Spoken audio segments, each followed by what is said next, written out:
नमस्कार दोस्तों और हैप्पी होस्ट में आपका फिर से स्वागत करती हूँ। आशा है आप सब अच्छे से होंगे। इन दिनों बेंगलोर में लगातार बारिश हो रही है।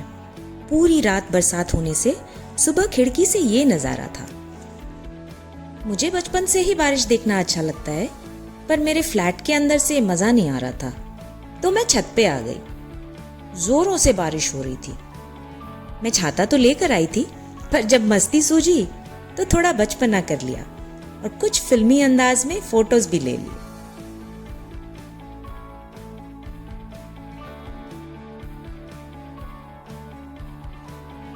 ऐसे मौसम में मसाला चाय के बिना तो बात नहीं बनती। अदरक इलायची वाली गर्मा गर्म चाय के साथ हो गई हमारे दिन की शुरुआत। सच पूछिए तो मैं चाय की बहुत शौकीन हूँ और मुझे तो बस बहाने चाहिए किसी भी मौके पे स्पेशल चाय बना के पीने का। सुबह की चाय हमेशा माँ और मैं साथ में ही पीते हैं और ढेर सारी बातें करते हैं, बचपन की, पुराने दिनों की, हमारे फैमिली की, बाकी मेंबर्स की, और साथ में बैठ के बाकी दिन की प्लानिंग भी कर लेते हैं।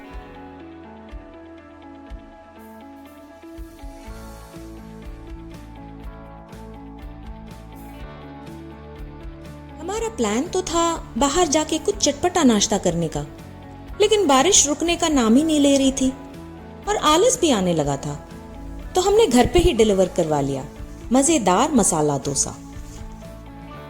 बेंगलुरु में डोसा रेस्टोरेंट्स बहुत कॉमन है, पर हमारे घर के पास एक रेस्टोरेंट है जिसका घी वाला मसाला डोसा माँ और मुझे दोनों को बहुत पसंद है, तो हमने वहीं से घी मसाला डोसा ऑर्डर करवा लिया था और घर बैठे ही उसे एंजॉय किया। कभी कभी मैं घर पे भी मसाला डोसा बनाने की कोशिश करती हूँ। आलू का मसाला और सांभर तो अच्छा ही बन जाता है, लेकिन डोसा इतना क्रिस्पी नहीं बनता।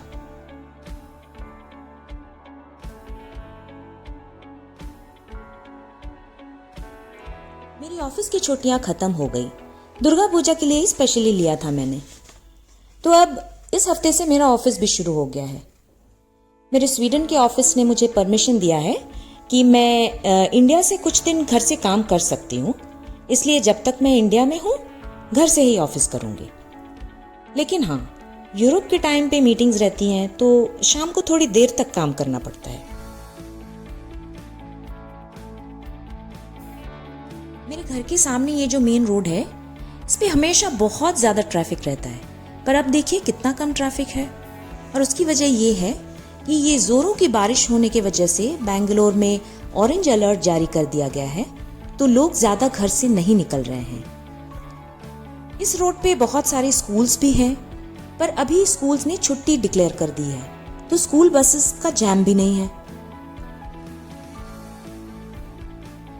ऑफिसेस ने भी एम्प्लॉइज को वर्क फ्रॉम होम अलाउ कर दिया है, यानी एम्प्लॉइज घर से ही काम कर सकते हैं, तो ऑफिस के सामने भी ट्रैफिक का कोई भीड़ नहीं है।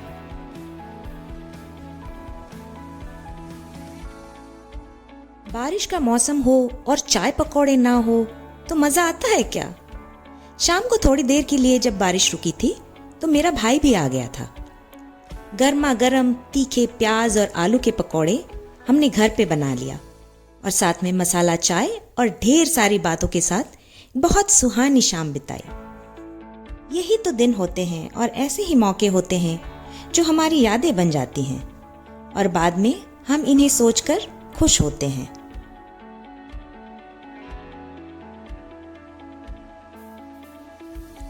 हम 3-4 दिनों से कहीं बाहर नहीं निकल पाए थे लगातार बारिश की वजह से, तो आज जब थोड़ी देर के लिए बारिश रुकी, मैं निकली अपने घर के सामने एक लेक है, वहां एक छोटी सी वॉक करने।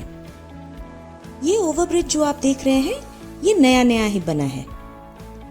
ये सामने का रोड इतना बिजी रहता है, क्रॉस करना मतलब जान से खेलना होता था, पर अब ये ओवरब्रिज की वजह से ये मुश्किल आसान हो गई।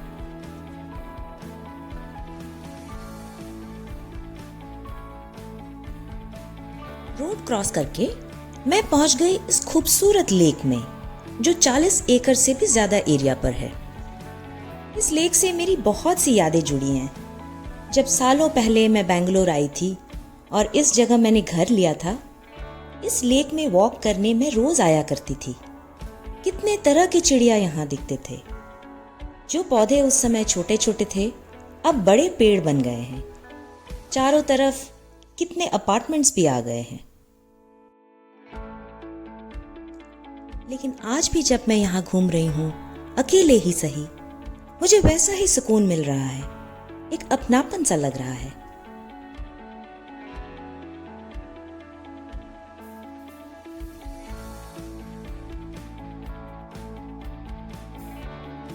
दिवाली आ रही है तो हमें कुछ शॉपिंग के लिए निकलना था।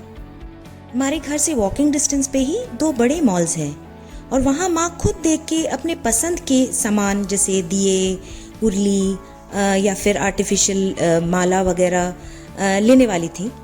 पर बारिश फिर से शुरू हो गई है। लेकिन दिवाली हो और घर के सजावट के लिए हम नए सामान ना लें, ऐसा तो हो नहीं सकता। इसलिए मैंने सहारा लिया अमेज़न का और शुरू हो गई ऑनलाइन शॉपिंग करनी। जो सारे सामान हम मॉल से लेने वाले थे, वो मैंने ऑनलाइन ही अमेज़न से ऑर्डर कर दिया है। अगले हफ्ते तक वो आ जाएंगे।